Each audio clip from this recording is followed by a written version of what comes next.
Hello and welcome back to Red Brick Recap. We have episode 5 this week. We're rolling now, Ted. We're really rolling. It's a beautiful day. It's October 10th. You happy Thursday. Ted, how are we doing? All right, it's been over a month that we've been recording this podcast, so can't complain. It's pretty good right before fall break and just enjoying the beautiful Oxford weather. Yeah, amen to that. I don't know about you, but the fall break is very welcome. The grad school life is definitely a step up from what I'm used to. So a welcome break coming this weekend. Any big plans for the weekend, Ted? I'll be going up to Columbus with my girlfriend to see her family, do a little break out there. Playing some golf tomorrow morning with some buddies before I leave for Columbus. But yeah, pretty low key weekend. What about yourself? A lot of golf. I got like 2 or 3 tee times lined up. So shot a Oh, 43 yesterday. So I'm hoping to keep Oh, them rolling. very nice. So, yeah, well, we're going to jump in this week. We're going to start a little bit differently. We realized in the past couple of weeks we've neglected, to mention some of the other fall sports going on in Miami. So we figured we'd start with a quick little rundown about how those other sports are doing. Let's jump right in. Hockey. We talked about it last week, doubleheader over the weekend. 2 ties. I don't think I've ever seen that for a team to open a season. 2 straight ties, 2 shootout losses, but fortunately, it's not conference play, so the shootouts don't come into effect and don't affect the standings. But still really cool. I thought it was really cool to see Miami compete for the first time, at least since I've been here. Yeah, it was funny. I decided on Thursday because, yeah, they had a Thursday and a Friday game this week, which is unusual. They don't really play Thursday nights. But I decided to tune in Thursday night, and I checked the score. Miami was up 1-0, and I was like, oh. And I was looking on Ferris Estate's website, because Miami, they don't like to update their website on time. But I was like, oh, I wonder if I can listen to this game. I wonder if I can watch this game. And I ended up just like going to the radio station that they had at Ferris State. And I go on at the start of the second period. I'm like, all right, Miami's up 1-0. This is great. Not even 30 seconds into the broadcast, Ferris State ties the game. And I was like, maybe it's time for me to turn it off because clearly I'm a bad luck charm. But yeah, it was a pretty good showing for the Redhawks. I would say that they look a lot more offensively minded, which is really good. I think obviously it's still early in the season, so we can't really say anything about their offense or their defense. Again, it's been 2 games, but you're right. 2 ties is kind of one of those crazy things where it's like, all right, it happens once. It's like, all right, that happens. But if it happens twice in back-to-back nights, you're like, well, wait a second, what aren't we doing right? What are we doing well? And obviously the scoring's been well. 7 goals in 2 games. Excuse me. Much more exciting hockey than what we saw under Chris Bergeron. Not, as Joe mentioned last week, it's not the dump and chase that you're usually seeing. It's this high scoring, high flying offense, which is great. The defense needs to tighten up a little bit. As I mentioned, we were leading in one of the games. I think we led in both games at multiple different times and ended up in ties. It was 3-3 the first night, 4-4 the next night. Still early in the season, so I'm not expecting anything. I'm not expecting us to blow out every game and have tight defense. So the team's still new. They still got to gel together, but 7 goals in 2 games is something to really hang your hat on and really look forward to, especially as they come home this weekend to take on University of Alaska Anchorage. Yeah, I'm hoping to be at least one of the games. It's the first time that I can remember where students are excited about this team. And I've talked to a couple people over the last couple of days, and they're planning on going, which was kind of absent in the last couple of years, which I thought this is pretty cool. But yeah, you mentioned the defense. I think that's probably a point of emphasis that Noreen's going to focus on coming home. This is a home crowd. You want to put on a good performance for them. I think the goal allowed against was 3.23 over the weekend. That's not great. That would have ranked like 7th or 8th in the NCHC last year. Obviously, sample size, it's only 2 games. But, 2 games against the same opponent's a pretty good barometer of where we stand. So that would have ranked towards the bottom. Granted, Miami did have a 3.75 last year, so it is moving in the right direction, albeit somewhat slowly and not by a terrible amount, but there is progress there. I want to do a shout-out to Bruno Breveris, who was excellent in his start. 34 saves, 92 save percentage. That's pretty good numbers. That's elite numbers for a goalie, and he outperformed his competition against equal opponents, against equal competition pretty significantly, like by 7% in save percentage, and he had 11 more saves. That's a pretty significant difference, and I think that I'm expecting him to lock down the number one goalie spot if he continues another strong performance this weekend against Anchorage. Yeah, this is Bruno's job to lose. We talked about it last week. He had 15 starts as a true or 14 starts, 15 games as a true freshman coming in.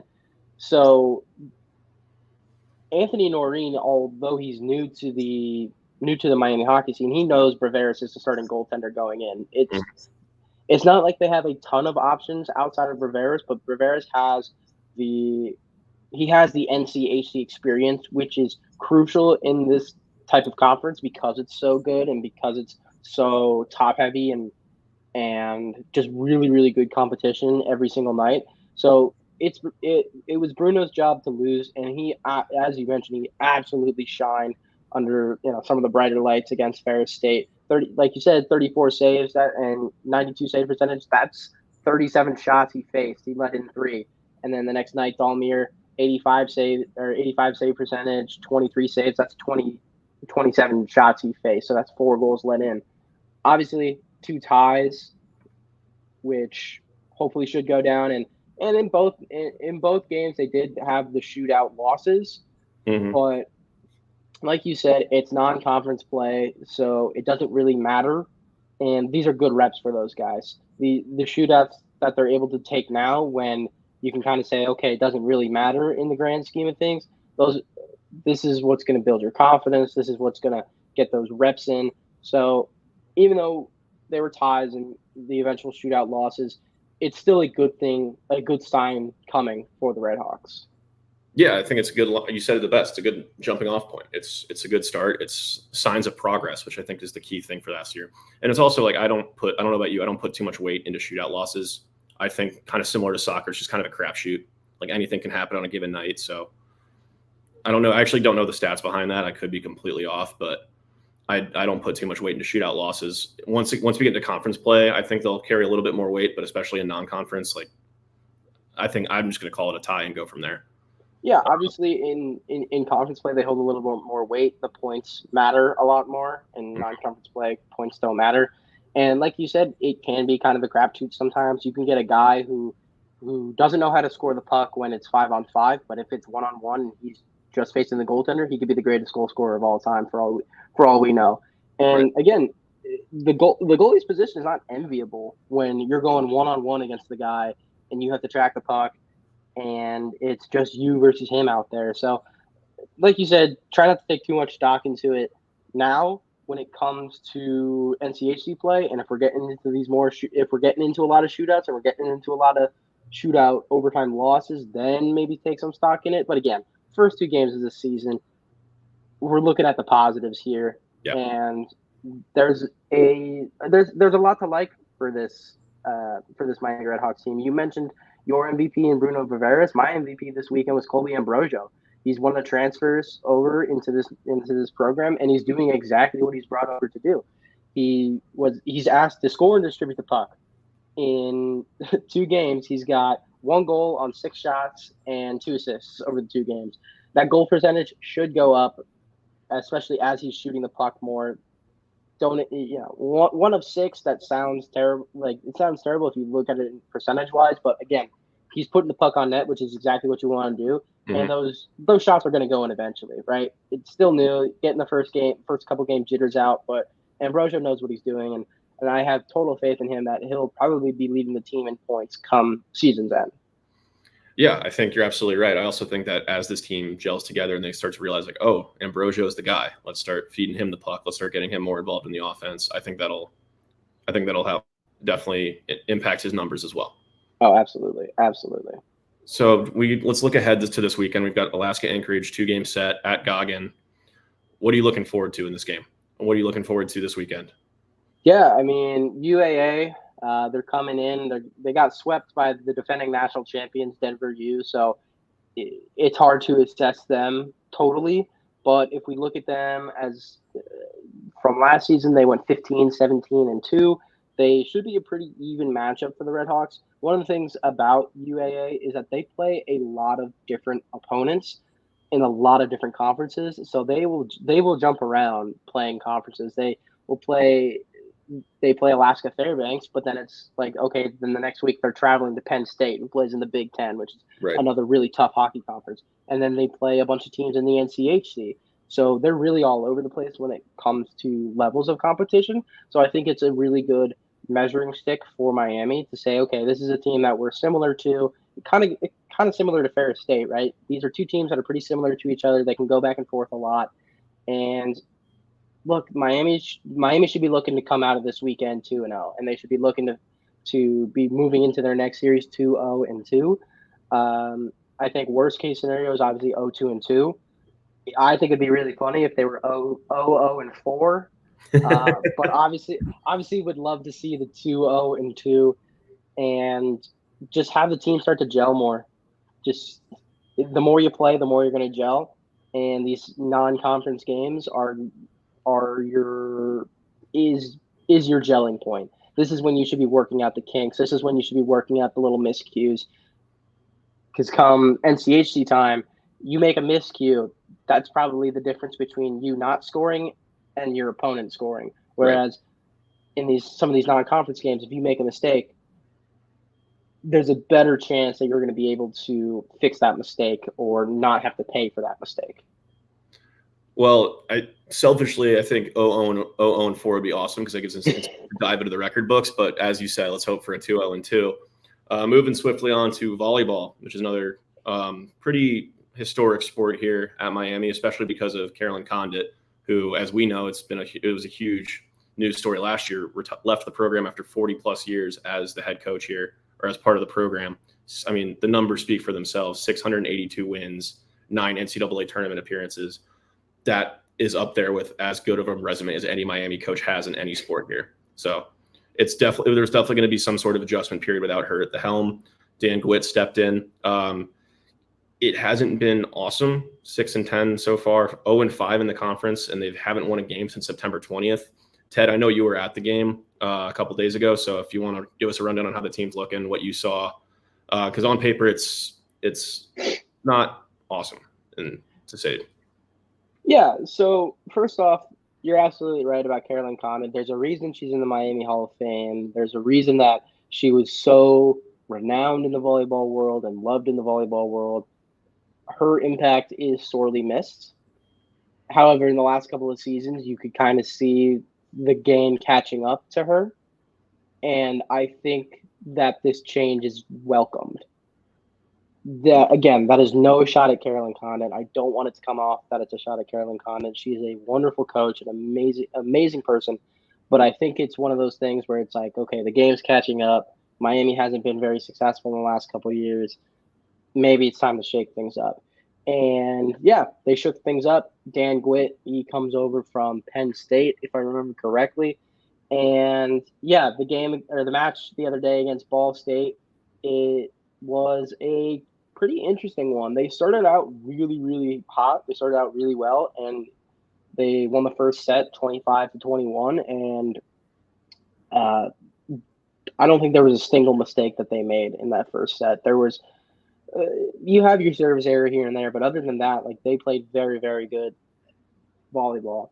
And then they fell behind in the second set 5-0 very quickly, and it made it hard to kind of climb out of that hole. They made it close, but they lost 21-25 in that second set, and that's when all the momentum shifted to Ball State. The wheels completely fell off. Miami didn't even reach. I want to say they didn't score 15 points in the last two sets. I think it was 12 and 12, but I'm pulling up the results right now. But it was not a great last two sets. So yeah, so 12 in the third and 15 in the fourth. So it was not a great last two sets. They're still a very young team, and that's what I kind of want to hit on with this team is like, look, the record is 6-10. They're 0-5 in the conference, but this is a very young team. There's only two seniors and 3 juniors, and then I believe there's a graduate student on the team. on a team of 15 plus women. So they're really, really young. And again, Gwit is in his first year.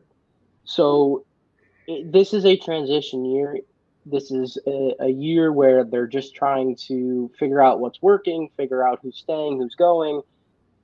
And I think there's going to be some upward momentum in the next couple of seasons. This season is it's a rough one because you still have the people who are left over from Condon's team. Gwit hasn't gotten everybody. He hasn't gotten everybody who he wants into the program.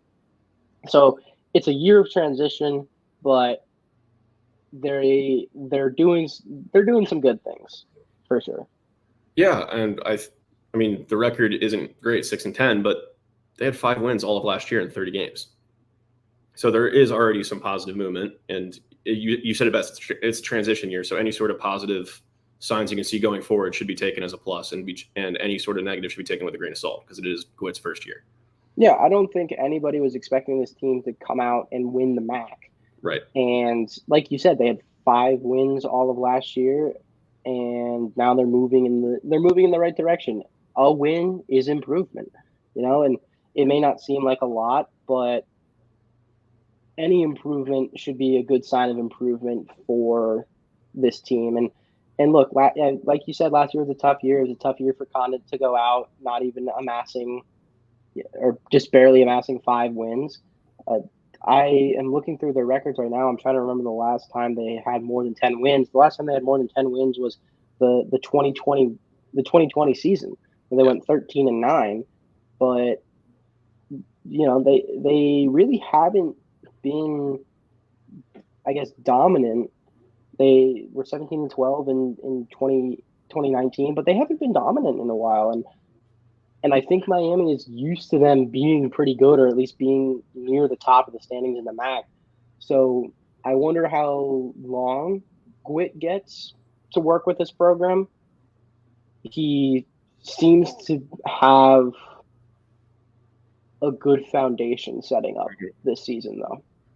Yeah, I completely agree. They got 2 home games this weekend. They got Buffalo and Akron over the weekend, so hope to see a good turnout from there. I'm going to try and make it over to at least one of the games. I have no idea what the fall break schedule looks like here, so we'll see how the weekend shakes out. We got one more sport that we want to talk about before we go back into football, and that is women's soccer.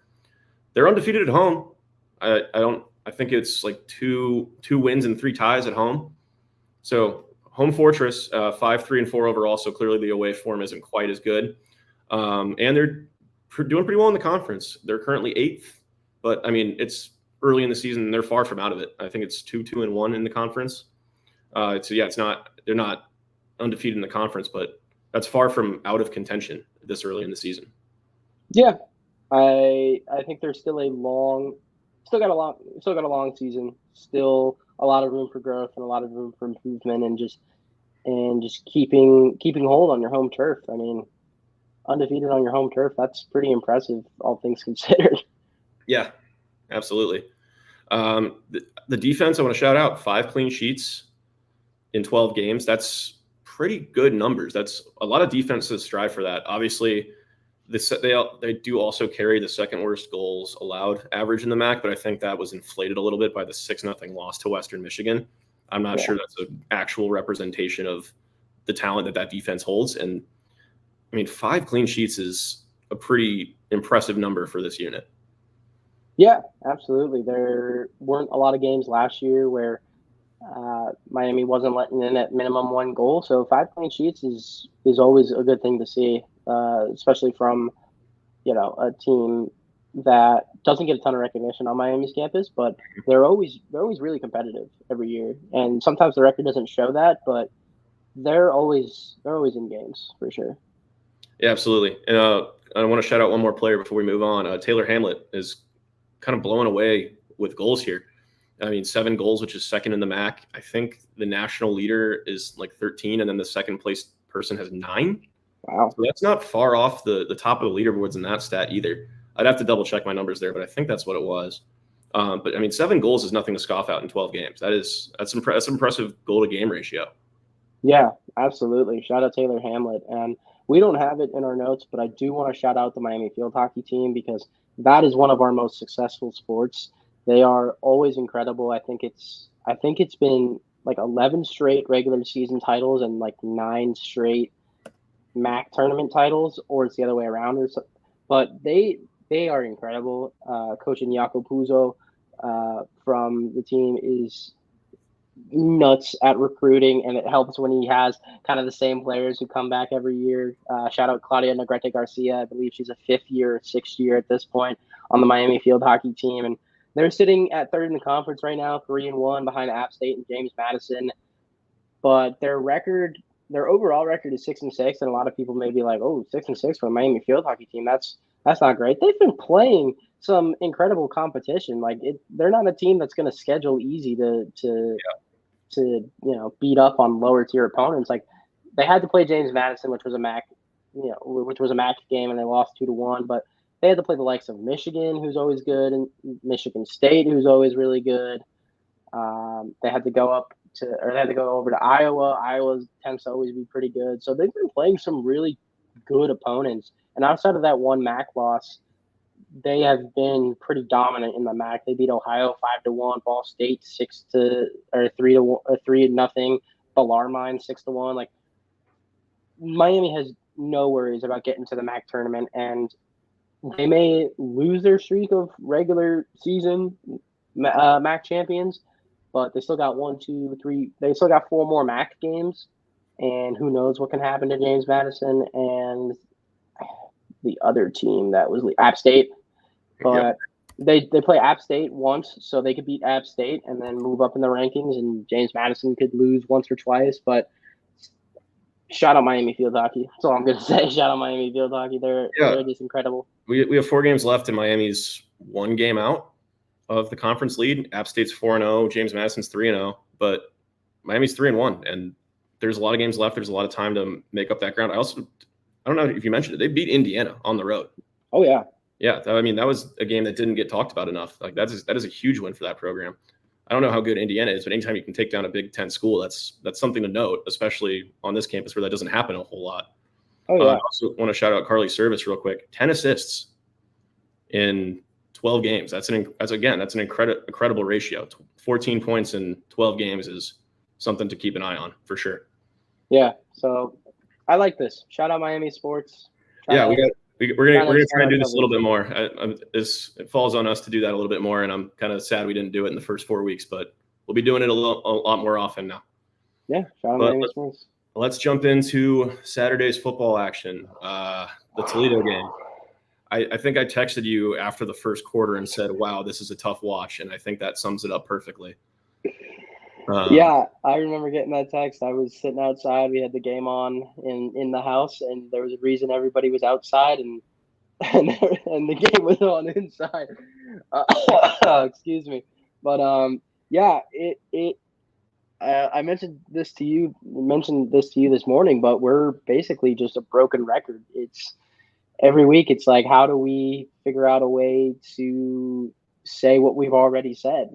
Yeah, Miami didn't look like the caliber of school that we know they are, and it's getting to a point where it's kind of like, where does the team go from here? What does the season look like for the rest of the year? Like, I don't,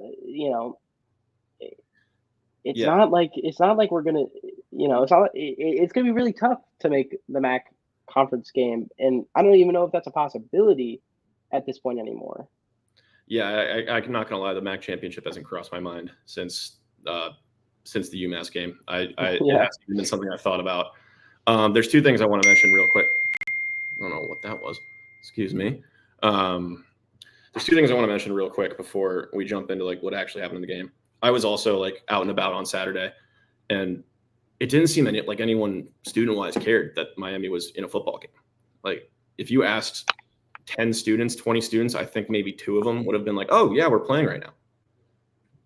That's for a school that just sold out a game against, granted UC, and just played a Power 5 school. I feel like that the interest in the football program should be a lot higher, and it's very disappointing on a student perspective to see it's not. Obviously, this very much sounds like old men yells at cloud, like, not much we can really do about it, and like it doesn't really fall on us or anyone else to fix that. But it was sad to see. It was a sad sight. It was very disappointing to see not that many people pay attention. Like at the restaurant we were at, it wasn't even on TV, and we were in downtown Oxford.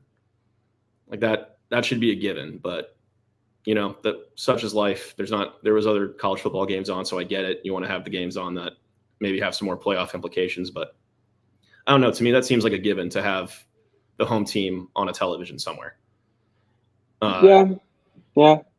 I mean, I would say that sometimes it's probably just convenience. Miami plays on ESPN Plus, and it may literally just be that the place that you're at just only has cable boxes, and they can only put on cable, and they don't have a smart TV that allows you to put on ESPN Plus. But you're right though. You'd figure that like Oxford establishments would have their team playing on some sort of media. But yeah, I mean and we've been saying it all this time, and it makes me wonder that like if we were good, would people even care? Yeah. Well, I think we kind of saw it last year when like we built up the momentum. Like people did start to pay attention, and we got a good traveling committee to Detroit. So I think there is potential there. Obviously, this year it would have been nice to build on that momentum a little bit more than we have. But again, old men yell at clouds. There's just nothing we can do about it. The other thing I wanted to talk about is we talk about it every week about the things that Miami needs to do, in our opinion, and I think that they're echoed by the coaching staff that they need to do to like be successful and to like compete. We're still talking about those things, the same things, and it's now week 6 of the season. What more needs to happen? Like if these things are clearly being addressed, like they're clearly aware of what's going on. Like what more needs to happen for these things to actually tangibly happen on the field come game day? Yeah, I mean, the definition of insanity is doing the same thing over and over again and expecting a different result. And that's kind of what we're doing right now. We're saying the same thing over and over again, expecting a different result. It's frustrating because we know the caliber of the team that we're watching right now. This is not that much of a different team than what we saw from last year. Almost all of the pieces are still there, and the pieces that we lost have been replaced by, at least defensively, have been replaced by players who are equally as good. Right. So it's really a shock to see, and it's honest. It makes me feel bad for those guys like Solopek, like Hilton, like Wise, like Gabbert, like Cold Iron, all these guys who decided they were going to come back and say, we're coming back. We want another MAC ring, and we want more. Like you said, I think there was a couple of graphics that they had where the CFP logo was on there, and now they're looking at they're not even going to win the MAC. Yeah, I also just want to touch on this a little bit, and obviously, like we're speaking in complete hypothetical here, but I wonder what like the professional prospects for some of these guys looked like after last season, especially guys like Salopek, who established himself as one of the premier linebackers in the country. And is there a chance that had he known what this season would look like, does he go to the draft? Does he go professional? Obviously, that's a complete hypothetical, and there's hindsight's 2020, but that there was a lot of pressure on this season to be really good and to be a really successful season. And it almost feels like the air has been taken out of the team a little bit. It feels like a lot of the helium that was in this program over the summer or over the winter, over the off season has just been completely flattened. And it's disappointing. That's all I'll say. Yeah, disappointing is definitely the word I would use to describe it. You mentioned hypothetical draft status. I just did a quick little Google search, and there's this website, Football Scout 365. Again, who knows how accurate these things are, but on here it's top 10 MAC draft prospects to watch this season. Number 3 being Brett Gabbert, number 7 being Matt Salopek. And Salopek gets more hits on draft rankings if you look around. a lot of these kind of like SB Nation type USA Today uh, websites and team specific websites love Matt Salopek. They love the fact that he is a high tackler. He's got all these numbers, and he's just been around the game for a while. But Salopek is older for a draft prospect. He's who knows how many games he's got, because he is an older player in the draft. He is an older. Yeah, I can't. I guess I can't say it enough, but he's older. He's been in college for a while. He's probably about 24, 25-ish almost. And as a linebacker, who knows how many years he has left at the peak of his game. Yeah. Well, again, hypotheticals are hypotheticals. Let's jump back into what actually happened, and that's the 30-20 loss against Toledo. The first thing I noticed is that in the Notre Dame game I was at and the UMass game I was at, it felt like Miami, for periods and for stretches, had a semblance of control on the game. I never felt like that against Toledo. I just felt like Toledo, and I think Chuck Martin said it post game, they beat Miami in every aspect of the game: offense, defense, special teams. And obviously, when you're beaten in all three phases of the game, it's really hard to come out with a win. Practically impossible. So I don't know if that's just frustration about how the season's gone. Maybe it's just the fact that Toledo's a very good football team. I'm not, again, I said it a couple weeks ago, I'll say it again. I'm not a football guru. I'm not going to claim like I'm some all-knowing football guy who knows exactly what's going on every week. But yeah, Toledo outplayed Miami in every aspect of the game, and it never felt like Miami had a semblance of control on the game at all. Yeah, I think Miami had a really big momentum stopper when they forced that fumble on the goal line, and that's one of those plays where you wish your boys would have fallen on it and kind of seen where that would have led, but took a bad roll to Toledo's quarterback, picked it up, scoop and score for 2 yards, and that's basically describes Miami's season, right? It's take one step forward, you go 2 steps backwards. Right. Because you force the fumble, you don't recover it, and then that non-recovery leads to a touchdown. So Martin probably, I don't know. I mean, I don't know. Again, we're both not football gurus. We haven't been around the game for however long this coaching staff has been around the game. Like, we're just outside observers, but it just seems that like there's really nothing that can be done realistically. Yeah, I'm drawing a loss of what can be really done, and it starts on offense. Like, obviously, you got to score more points than your opponent to win games, and offense starts with a signal caller. And it's now 5 straight weeks we've brought up Brett Gabbert, and I'm hesitant to do it because it feels like we do it every week, and it feels like we're kind of critical of him every week. But it's getting to the point now where he's statistically one of the worst quarterbacks in the country in Division I.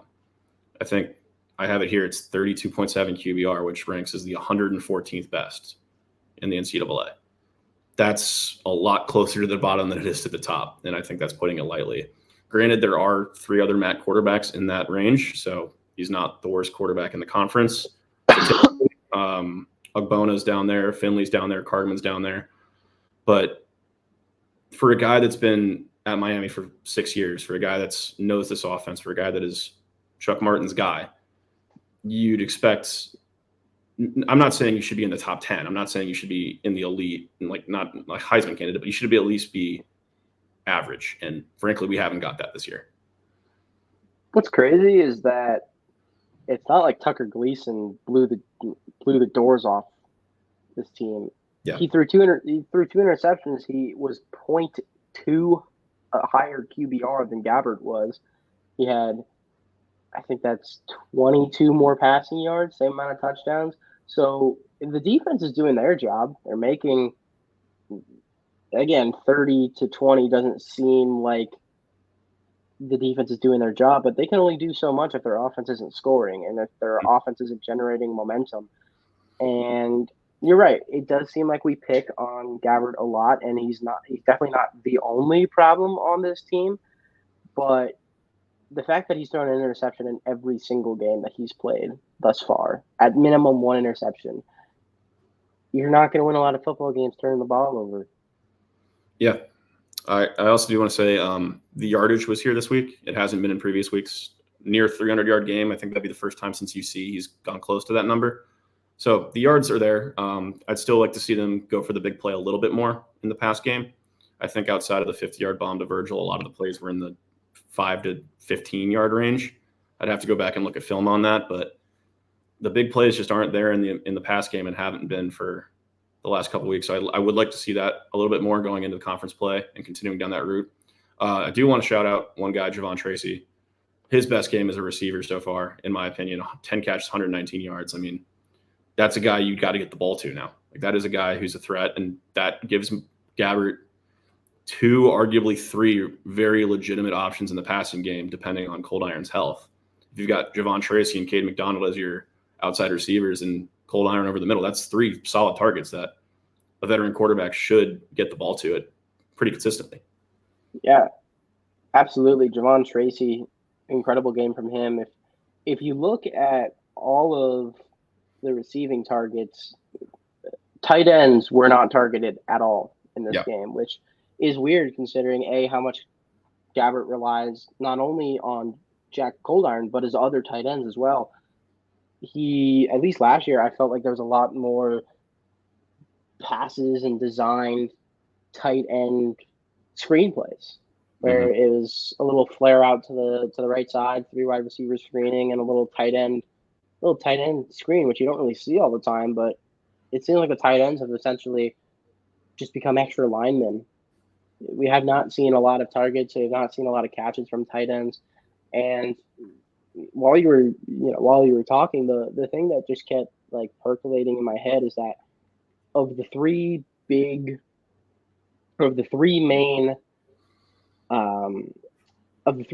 categories in your offense, passing, running, and receiving, it seems like Miami every week only can get 2 of the 3 to do well, or get 1 of the 3 to do well. It's never 3 of the 3. So this week it was passing and receiving, because we finally had a 100-yard wide receiver, but nobody rushed for over 50 yards in the running game.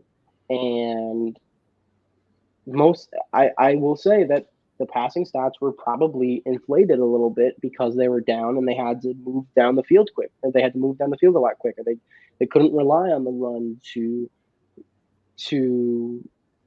help their offense. So again, probably shows why there was nobody over 50 yards. They moved away from the running game, but it just seems like Miami can't put together a full offense.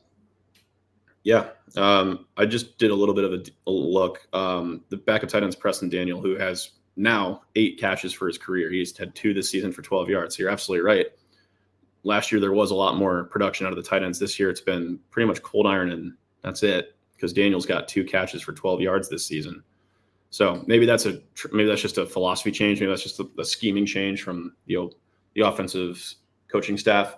Again, we're not the men in the room. We're not the ones making the decision. So we can only speculate. I do want to touch about some really good things that came out of this weekend. First of all, Corbin Hondrew, great performance from him. Obviously, he's more of like a nickel linebacker, so him having 11 tackles was kind of evident of being able to break through the defensive line, which isn't awesome, but 2 picks out of a guy who I don't think had any other picks this season. That's pretty impressive. He was a bright spot on a day where, frankly, there weren't a whole lot on offense or defense. Miami hasn't generated a lot of interceptions. I think I'm going to have to look this up, so I may have you keep moving on, but I want to say that it's the first 2 picks of the season. Okay, perfect. Yeah, that's what I was going to say. They have not generated a lot of picks, as we just saw. It's the first 2 picks of the season, and we're 5 games into the season now. So while the defense has been really, really good about generating turnovers, it's all been fumbles. Mm-hmm. Yeah, absolutely. I also want to credit to the front line, 7 TFLs and 3 QB hurries. Obviously, they had 2 picks as a unit, both from Hondrew. Ugu and McWood each had a tackle for loss and a half each. So, I mean, the pressure's getting there, and that's going to be crucial in coming games, especially as, frankly, the level of quarterback play drops. If you're able to force these throws, and maybe you do create some more picks, maybe you do force a couple more fumbles, but the front line did their job, in my opinion. Yeah, we talked about it, that it was tough in the first couple of weeks for Miami to generate any sort of pressure, to generate any sort of forcing the quarterback to throw before they wanted to.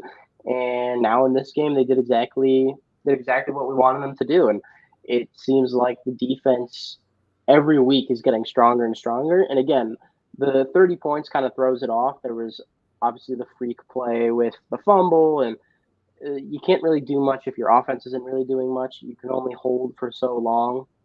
It's that bend don't break mantra. But Right. Unfortunately, if your offense isn't scoring, you're going to have to break eventually. And especially the way that Toledo plays football, they are on the field for a very, very long time. Their possessions take essentially half a quarter.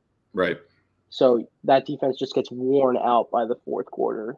So the defense, I feel like, is getting stronger and stronger every week. I don't necessarily like – I mean, look, I'm happy we got some interceptions, but I don't necessarily like the fact that it took 5 weeks and that it's a linebacker who's getting the picks. Right. And that doesn't – again, interceptions is one of those stats where it's like – it's kind of like a prop-up stat, or it's like a fancy stat where it's like, oh, I'm going to look at interceptions to gauge how good a defense is, and we really shouldn't do that. But I don't know. The casual football fan in me is like, I would like to see a little more interceptions. Agreed. Well, you mentioned the defense getting stronger. It's going to have to get stronger next week against Eastern Michigan, who just came off a 52-point barrage against Kent State. 52 points in the MAC is nothing to turn your head away at. That is an impressive performance from them. They've got the second best offense in the MAC. They're, I think, 32 points per game, which trails only Toledo. That defense is going to need to be on their A game against Eastern Michigan. Ted, what are you predicting from that defense? I think they're going to be really strong. I think we're going to see another strong performance out of this defense, especially considering that the QB, Cole Snyder, for Eastern Michigan is your kind of pocket passer that we've been waiting to have for this Miami defense. They feast on pocket passers. Last year, you saw it that whenever they played a team with a quarterback who just stood in the pocket, they would get pressure, they would force interceptions, they would force turnovers. So I'm hoping that the defense can do a lot of what we've talked about, forcing pressure, forcing turnovers. It's, again, just the offense that scares me. It's just the defense can look really, really strong for a really, really long time, but they can only look strong for call it 45 minutes of a game. They can only look that strong, and then the next 15 is when they're going to get scored on. And if Miami's only scoring in half of that time, then they're not going to win the game. And like you said, they put up 52 points. Now, it was against Kent State, and Kent State has historically been a pretty bad program, especially in the last couple of years, and they're not doing much better this year. Nothing really has changed, but at least, I mean, their defense, they allowed 33 points to a Kent State team. So Eastern Michigan is 4-1, but I think this could be a bit of a, and this is me being optimistic, but I think this could be a bit of a trap game for Eastern Michigan. They're coming off of a high. They only had one loss, and that was to Washington. And again, the optimist in me wants to say this is a bit of a trap game for Eastern Michigan because Miami is not as good as they should be. You have a bunch of momentum after dropping 52 on Kent State's head. But if Miami can kind of put it together this week, which realistically they should, if Eastern Michigan's defense let up 33 to Kent State, this could be Miami's week. Yeah, I think you said it best. I think this is a perfect storm for Miami. I think everything that Eastern Michigan does well, Miami's good at defending, and every weakness that Eastern Michigan has, Miami can exploit. I think that, I mean, we talked about it with Cole Snyder a little bit. He has 52 rush attempts, but he's averaging 2 yards on those attempts. So I think this is the week we've talked about in previous weeks. We want to force the quarterback to run the ball, make him use his legs, make him beat him with actually it was the other way. We wanted him to beat us with the arm, make Riley Leonard throw the ball, make Sorsby throw the ball. This week it's the opposite. Let's get Cole Snyder to run the ball. Maybe force a couple turnovers on the ground. Like, we know he's decent in the air. He's got a great touchdown to interception rate. Granted, it's only 4 touchdowns, but make him tuck and run. I think that should be the game plan. In 5 weeks? Yeah, that's what it said. Wow. That seems low even for I'm not doubting you at all. Don't get me wrong, I'm not doubting you. It seems low for a team that just put up 52, and maybe it was a lot of defense. But no, you're right. Yeah. 4 touchdowns, 2 interceptions. Lots of touchdowns. He's got 2 rushing touchdowns. Lots of touchdowns on the ground too. Yeah, he's got 2 rushing touchdowns. So maybe that's why it seems low to me, because he's using his legs. But yeah, like you said, 52 attempts, 109 yards. He's averaging 2 a play. So don't really expect him to beat you with your legs. Yeah, but I do think there is an X factor that does need to be addressed, and that's the running back Delbert Mims. NC State transfer. He's got 5 touchdowns, over 300 yards on the ground this season, and he's coming off a game where he ran for 145 with 2 touchdowns. And he came off a 100 carry season with NC State. This is a guy that we've talked about in previous weeks. If Miami struggled against run defense and they've struggled against feature backs, this is one of those games where we limited Jeremiah Love. That's something we need to do this week as well. What is with these running backs transferring from Power 5 schools and just absolutely dominating on a group of 5 team? We got Rashad Amos last year. Now we got Delbert Mims the third. Like, what is with it, man? Yeah, I'm excited to watch him play because I watched his film a little bit before we started recording. He is a true power back. Like, he's a rare breed these days. He just he takes the handoff and just runs up the gut. There isn't a ton of elusiveness here, but I mean, if you don't get your feet set in the secondary, he's going to run you over. Like, he didn't remind me of, like, he's not going to break out and like hit a spin move or a juke on you, but he's a truck stick guy. If you get in his way, he will put you on the ground. So I'm excited to see him play. I really want Miami's linebackers to kind of muscle up and dig their feet in and stop him in the short game. But I mean, it's an exciting matchup with Salopek and Wise plugging those gaps with a power back. I think it'll be a really fun matchup to watch all day. Yeah, that should be fun. You're right. You don't see a lot of true power backs. He's 5'11" and 220. That is a tough man to bring down in the backfield. But that is true, just run through your face football. Yeah. I like it. I think it's gonna be an homage to the old days. I'm excited for it.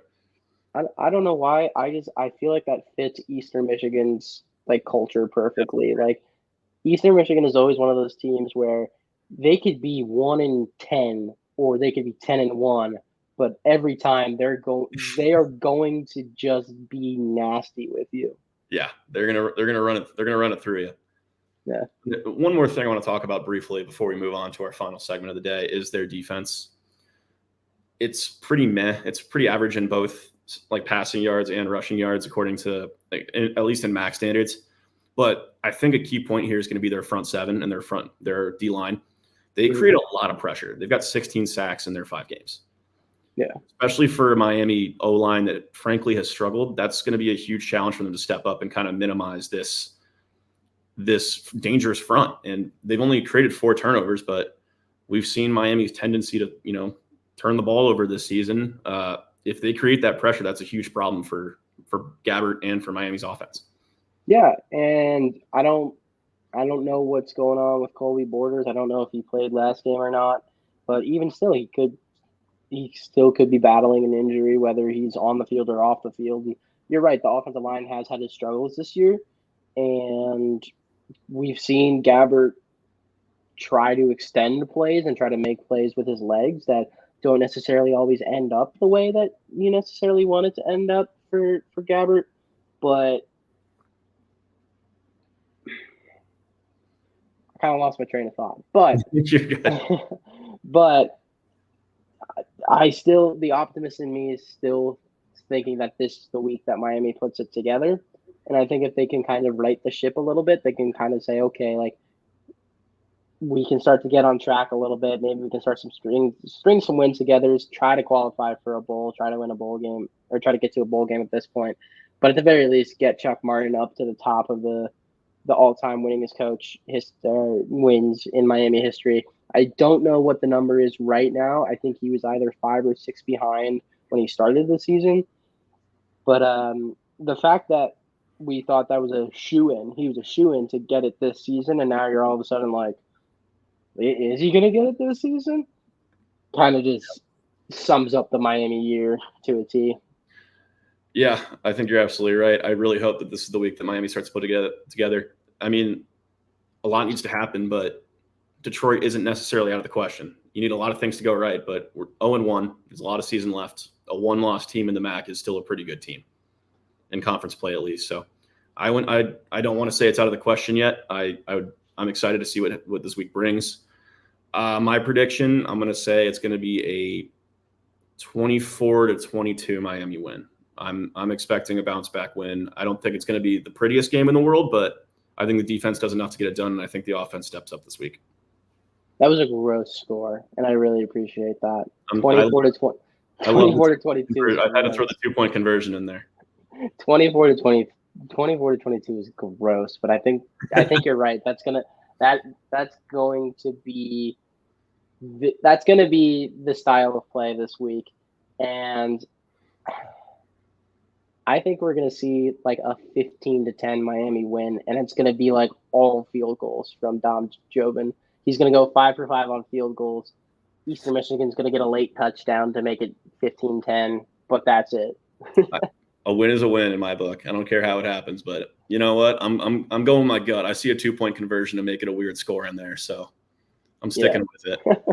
Well, we're gonna debut a new segment that we're gonna try out this week, and that is Red Hawks and the Pros. We've each put together a little list of some former Red Hawks who are now taking their talents to the pros. Two actually happen to be on my hometown teams. So I'll go ahead and start us off. Dom Robinson hasn't really featured a whole lot this year. He played D end here at Miami a couple of years ago. Is now with the Chicago Bears.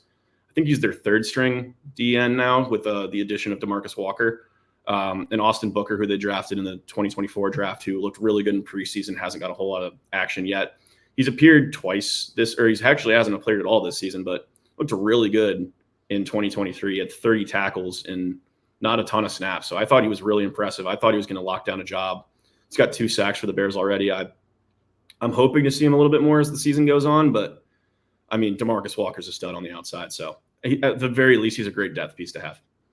Just a shout out to Dominique Robinson. For the people who don't know Robinson's story, he played a little bit of quarterback in high school. He was mainly a wide receiver. Came to Miami, played wide receiver at Miami, and then his senior year flipped to I guess in 2020, but 2020 he played 3 games because of the COVID year. Right. But he flips to defensive line and then got drafted. That's just an athletic freak of nature who A, loves the game, but B, he's so smart to transition. I don't want to say he's smart to transition, but like the IQ that he has for the game to be able to, all your life playing the offensive side of the ball, to be able to transition to the defensive side of the ball and then apply that knowledge, it's incredible. So shout out Dominique Robinson. Yeah, and then the next guy on the NHL side, Alec Martinez. Got to watch the Blackhawks opening game. I think it was Tuesday night against the Utah Hockey Club. Saw Martinez's debut. I thought he was a great signing, especially for this Blackhawks team that needs some veterans. He's a 3-time Stanley Cup champion, obviously former Miami guy. 277 points. If I remember correctly, I believe he was this guy that scored the overtime winner for the Kings in 2014. Yep, I believe that was him. I saw him play with the Kings in 2015 when the Hawks won the Cup. I think it's a great veteran ad. I'm really excited to have him on the Hawks, and hopefully when I get back for winter break, I'll be able to catch a couple games. Yeah. In the NHL, Miami is the most well represented, which makes sense given their hockey history. We have 3 NFL players. I don't have the official number of MLB players, but I can think of 3 off the top of my head. I want to say there's more than that. The 3 that I'm thinking of are Sam Bachman for the Angels, Connor Oliver, who's in the Pirates organization, Mm-hmm. who was drafted by the Royals last year, flipped to the Pirates this year, and then Grant Hartwig. Yeah. Thank you, Grant Hartwig, who is on the Mets this year. He unfortunately didn't make any of the postseason rosters, but the Mets did just make it to the NLCS, and he made 4 appearances this year. So if they win, they'll get a ring, which will be pretty cool. I think that'd be the second Red Hawk to win a ring, I think. No, that can't be right, because I know Adam Eaton's got one. Yeah, Adam Eaton has one. I think Walter Olson had one too, but I think that was a coach. Yeah. I'll fact check myself on that after we get off. Yeah. But also, shout out a couple more guys that are in MLB orgs. Kent Negbert, undrafted free agent with the Cubs. Jonathan Brand, I think he's in AA now with the Red Sox. Oh, right. Yeah. How did I forget that? I'm a Sox fan. Brand's still in, and I think that's everyone. I think that's everyone that's in the pros right now. Yeah, and then flip it back to hockey. We have 6 players this year. You already named Alec Martinez. He's been around for 15 years, which is crazy. 3-time Stanley Cup champion, twice with the Kings, once with the Vegas Golden Knights. So a little bit of royalty for him. So I don't think the Blackhawks are going to win the Stanley Cup with Martinez, because he only seems to win with royalty. But Blake Coleman, he's up in Calgary. Sean Corrales over in Columbus, so a little bit of Ohio homecoming for him. Mm-hmm. Rest in peace to the Goudreau brothers. It's good to see that all the teams are honoring the legacy of the Goudreau brothers with the stickers on the helmet and the patches. So it's a really nice touch. And but I know Columbus is still hurting from that. But moving on to more positive news, Jack Roslovic is over in Carolina. I believe he's still pretty young, I want to say. I don't think he's been in the NHL for too long, because I feel like I remember that name. He's 27. Yeah, so he hasn't been in the league for too long. Mm-hmm. Probably my favorite name in the NHL currently, behind Ukko-Pekka Luukkonen, Kiefer Sherwood. Great name. He is in Vancouver, and he spent last season in Nashville. But Kiefer Sherwood, fun fact, he played for Anthony Noreen in the USHL. So it's a little bit of he can come back for 2 reasons. He can come back to visit his old coach and Anthony Noreen, and he can come back to support his alma mater in the Miami Redhawks. And then Riley Smith, New York Ranger. Pains me to say that he's a New York Ranger. I really liked him. I wish my San Jose Sharks figured out a way to pick him up. But yeah, he won a cup in Vegas. He was in Pittsburgh last year, and now he's in New York, unfortunately. Yeah, no. Well, see what you know about the Rangers. They were in the playoffs last year, and our teams were not. So. Yeah, my mom grew up an Islanders fan, so yeah, fair enough. Boo the Rangers, go Islanders. So shout out my mom. If the Blackhawks even have semblanceness of competitiveness, I'll be a happy man this year. But I just don't see that happening. They got a good young team. So. Well, before we leave, I want to shout out 2 more names that are on NFL rosters. We got Mike Brown, second string free safety for the Tennessee Titans. He's got 3 tackles on the year. He's appeared in 2 games, once against my Chicago Bears, where he racked up a tackle. And then Tommy Doyle. That was a name that was drafted, I think, the year before I got here in 2020. And he's still with the Bills. He's still on their roster, but he's been on the physically unable to perform list. So I'm not sure what's going on with him, but hope he's all good. Shout out to leg injury.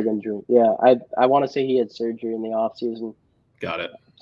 I don't know for sure, but I know Miami would love to have Tommy Doyle back on the O-line right about now. Amen to that. Well, yeah, just shout out all these former Redhawks doing it in the pros, putting on a good show for the Redhawks and representing with their respective organizations. And that is all we have this week. We've reached our time limit. Ted, thank you again for joining me for week 5. Can you believe it? Week 5. That's crazy, but we'll be back for week 6. Yep. Same bad time, same bad channel. We'll have I know I've said it like 3 times today. He's sick of it. We'll be back with the EMU recap, and then I'm forgetting who we Ohio. We got the Battle of the Bricks at home the week after. I will be on site for that game. Ted, I hope I'll see you around at the stadium. Yeah, I'll be there. Yep, family weekend, so we're expecting a packed house. So we will have live coverage for you on Riverfront U socials and on my social media. If you want to follow along, follow us on our socials, follow the podcast. We'll be back next week with the EMU recap and the Ohio preview. Ted, anything to say before we wrap up? Yeah, trap game for EMU, calling it. It's a trap game. Miami's going to get back on track this week. We're going to come back, not sounding like we're at a funeral for Miami football, but we're going to have a positive week, and that's the momentum we're going to take in.